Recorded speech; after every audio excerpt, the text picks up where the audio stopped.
We all saw Rueben Bain Jr. dominate in the college football playoff, but the talk of the NFL Combine was the length of his arms. Here's how much it matters.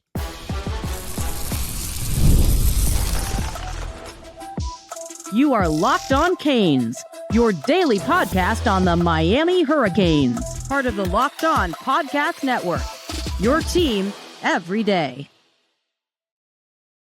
I am Alex Donno, University of Miami alumnus, co-host of Locked On ACC and host of Postgame on the Hurricanes Radio Network. And thank you so much to the everydayers for making Locked On Canes your first listen. We're available free wherever you get your podcasts. We're free on YouTube. We're part of the #1 Locked On Podcast Network, your team every day. On this episode, we'll talk with our special guest about Carson Beck and Markel Bell, I think, improving their stock at the NFL Scouting Combine.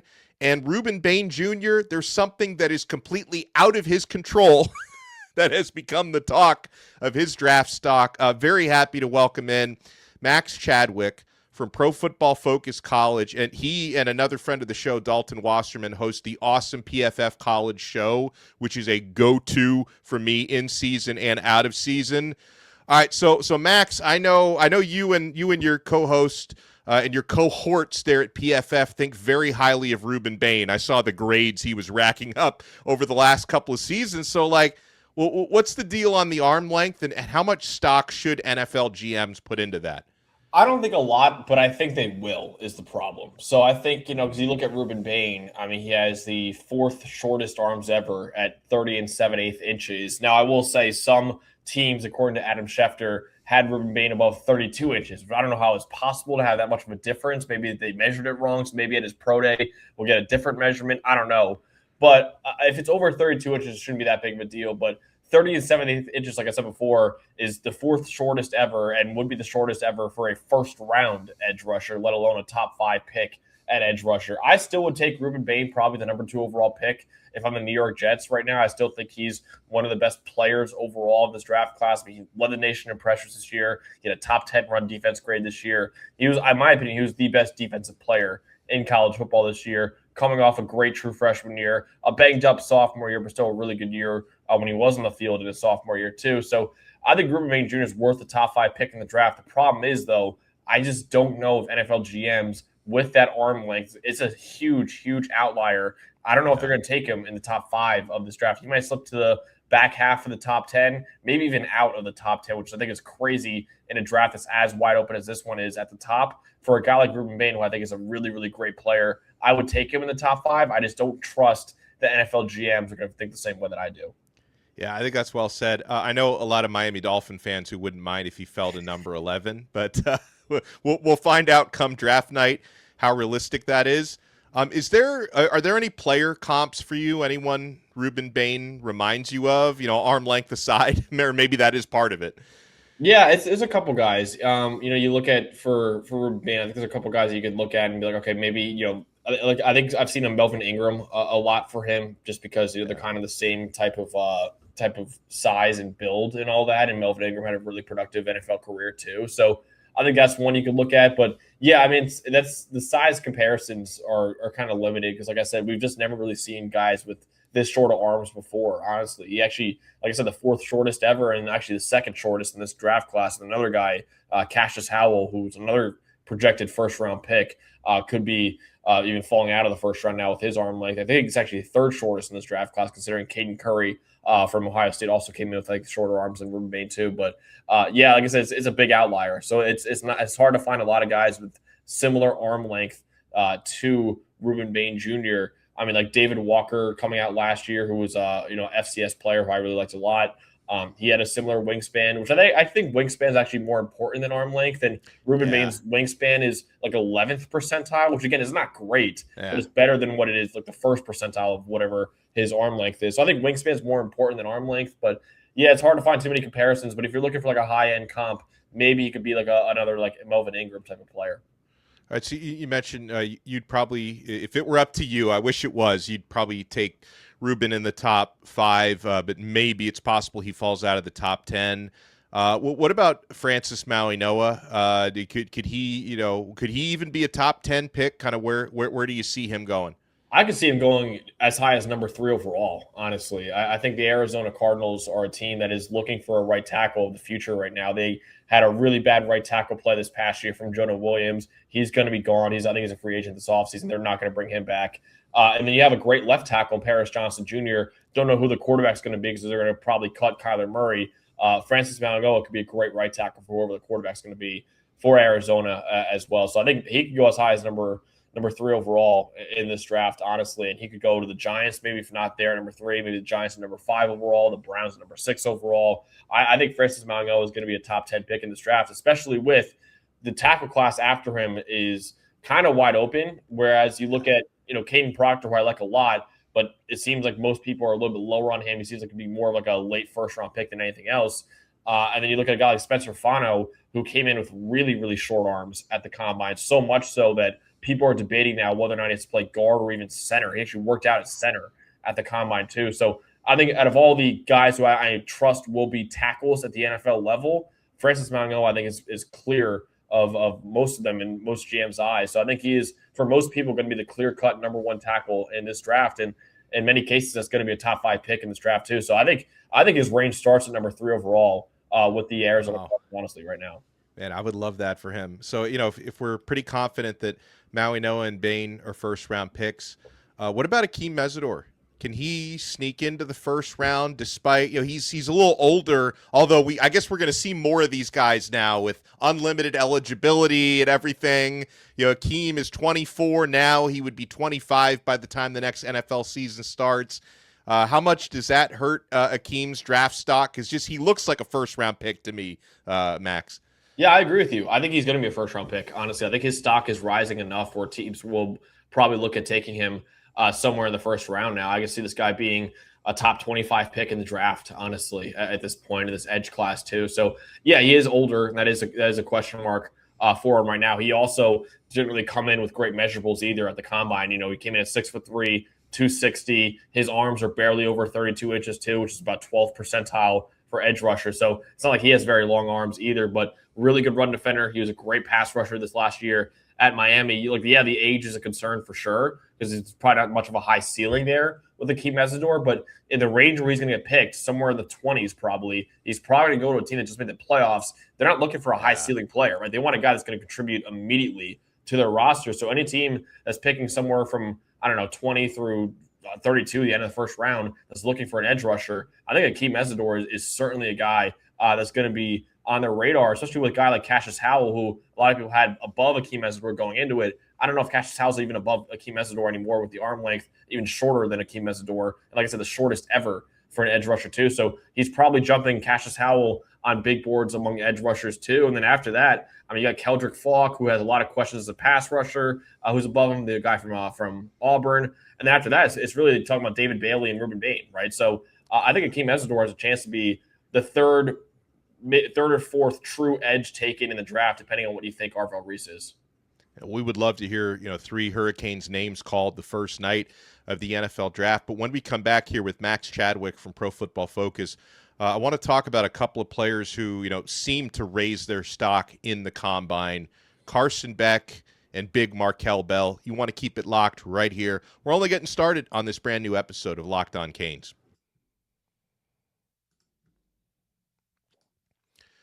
College basketball is nonstop. Big games, tight spreads, momentum swings every single night. From early tip-offs to late-night West Coast shootouts, there's always action on the board. And now FanDuel is giving you a way to turn that energy into even bigger potential wins with a college basketball parlay profit boost. You can build any college hoops parlay you want. Rivalry games, ranked matchups, whatever fits my read. And then you can mix the spreads, the totals, player props to match how you see the slate playing out. Folks, go safe, go bold, or ride with the team you've been following all season long like our Miami Hurricanes. It's your parlay, your style, now with more upside behind it. So head to FanDuel.com to get started. That's FanDuel.com. FanDuel, play your game. Workplace chaos, deadlines are stacking up, inboxes overflowing, and the one position you have to fill is still sitting open. When the pressure's on and you need the right hire, this is a job for sponsored jobs. Indeed sponsored jobs helps you reach the people who actually fit what you're looking for: skills, experience, location. So you're not just hoping the right candidate stumbles across your post. And here's a stat that says it all. In the minute I've been talking to you, companies like yours just made 27 hires on Indeed, according to Indeed data worldwide. So if you're hiring, spend less time searching and more time interviewing candidates who check all your boxes with Indeed sponsored jobs. Spend less time searching, more time actually interviewing candidates. And listeners of this show will get $75 sponsored job credit to help get your job the premium status it deserves at Indeed.com/podcast. Just head to Indeed.com/podcast right now and support our show by saying you heard about Indeed on this podcast. Indeed.com/podcast. Terms and conditions apply. Need to hire? This is a job for Indeed sponsored jobs. What if sports were traded like markets? Now you can put your sports IQ to work in real time with Robinhood prediction markets. It's not you against the house. It's you participating in a live market. You can buy or sell your positions live all game long. Use your sports knowledge in moments that matter. Robinhood prediction markets changes the game. It's people moving the action. So when momentum shifts, you can move with it. I always knew the game, but I never had a dynamic way to apply that knowledge. Now I can actually take part live in a market powered by people. You're no longer just a spectator. Play by play, you decide. Trade every play with Robinhood. Now available across the U.S. I should say. Download the Robinhood app now to begin. Futures and cleared swaps trading involves significant risk and is not appropriate for everyone. Event contracts are offered by Robinhood Derivatives LLC, a registered futures commission merchant and swap firm. Thank you so much for making Locked On Canes your first listen. Have the pleasure of being joined by Max Chadwick, PFF College Football Show, ProFootballFocus.com. I love these evals.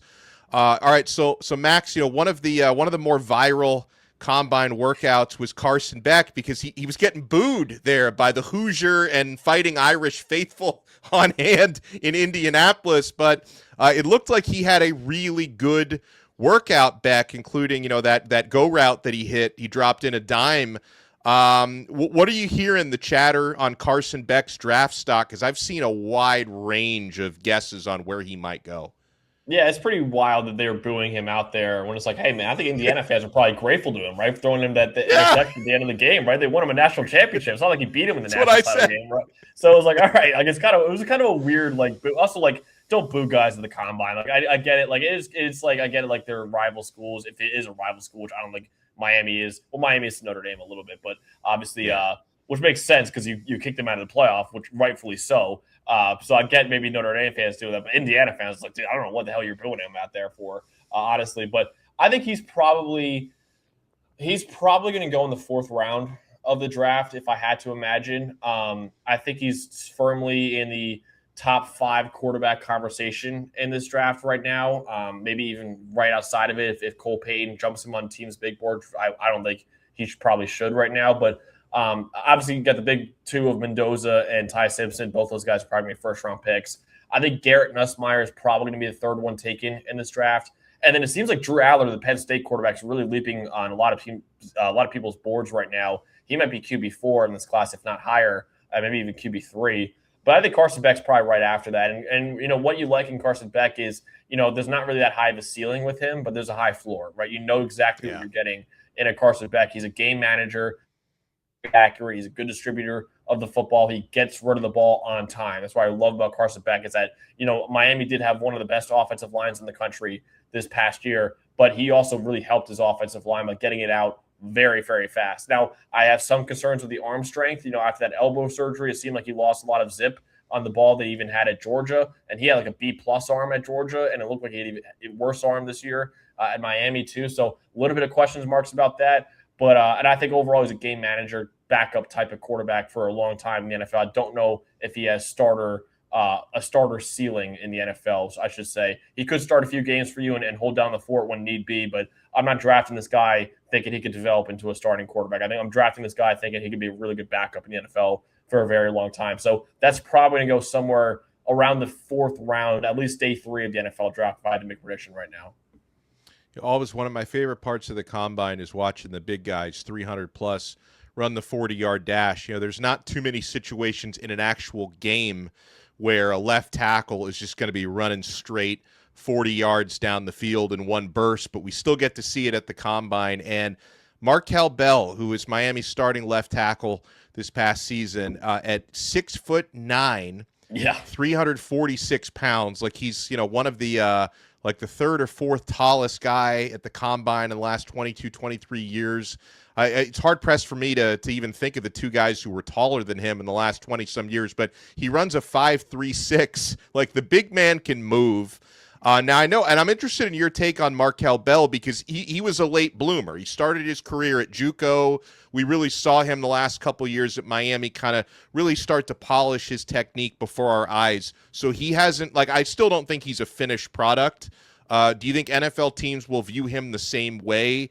And what round range do you think Markel's going to be drafted in? Yeah, I think certainly day 3, probably somewhere 4th or 5th round, if I had to imagine right now. But teams are going to look at him. He looks like an NBA power forward, right? He's like you mentioned, 6'9", 346 pounds, and look, we mentioned before how the short arms for Rueben Bain and Akheem Mesidor. This guy has like elite length for a tackle, right? He has over almost 36.5-inch arms, which is 99th percentile for an offensive tackle. Over an 87-inch wingspan too, which is 99th percentile for an offensive tackle too. Weirdly enough, he's got first percentile hand size at 9-inch hands, which I don't think is that huge of a deal for him, but it's a little weird that he's got these massive numbers all over the place and then only first percentile for hand size. But yeah, he moved a little bit better than we thought. Running a 5'3'6", it's only 18th percentile for tackles, but you have to, of course, adjust it considering he's 350 pounds and 6'9" out there too. And honestly, a 1.8, the 40-yard dash is a good number to look at, like top end speed, but it's not often that offensive linemen are going to run 40 yards downfield. The more important number to look at in the 40-yard dash is the 10-yard split for offensive linemen, and he had a 38th percentile 10-yard split, so a little bit still below average, but a little bit more closer to average, which I think is really good for a guy his size too, at about a 1.84 for a 10-yard split too. So yeah, I think Markel Bell, there's a lot of tools to like there. I think there's still some things to clean up in his game. He had a solid year overall, I think, as Miami's left tackle. I thought he had a solid week overall at the Senior Bowl too. I know a lot of people remember the Derek Moore clip where he ran him over, but actually after that, Markel Bell, what I love about him was that he kept competing, man. He wanted Derek Moore over and over again just to go back at him a little bit and get his revenge on him a little bit too. So he loved the competitive fire from Markel Bell. But yeah, I think right now, I think I would project him as probably definitely a day 3 pick. I don't think he's sneaking into the top 100 of this draft, but probably like a 4th or 5th round pick, if I had to imagine right now.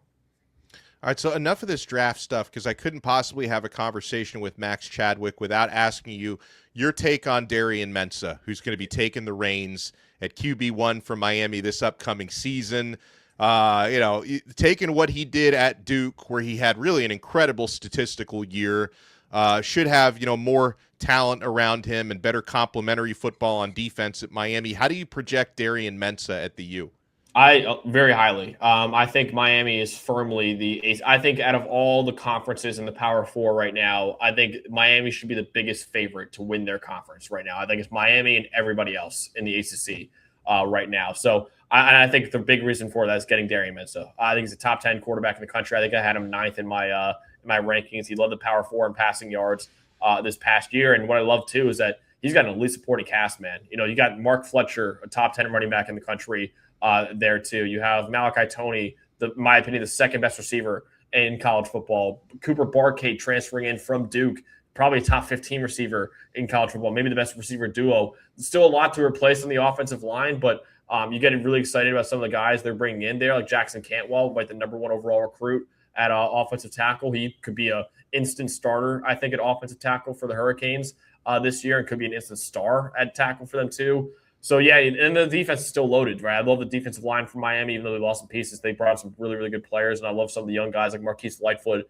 I think is in for a huge breakout year this year too. And Damon Wilson is a great add from Missouri too. So there's still a lot of great pieces defensively. You got to rebuild that offensive line a little bit, but you got a superstar quarterback. I think Miami, and I know he brought them all the way to the national title game. I know Miami fans are always appreciative for that.